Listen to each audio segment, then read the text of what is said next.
Kaya nung sinabi niyang PTX unloading, pumunta ako sa PTX. Kaya pagdating ko doon, tinawagan ko. Andito na po ako ma'am, sa labas po.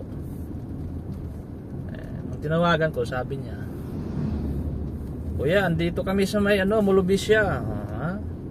Sabi ko, anak ng pating yan. Anak ng pating.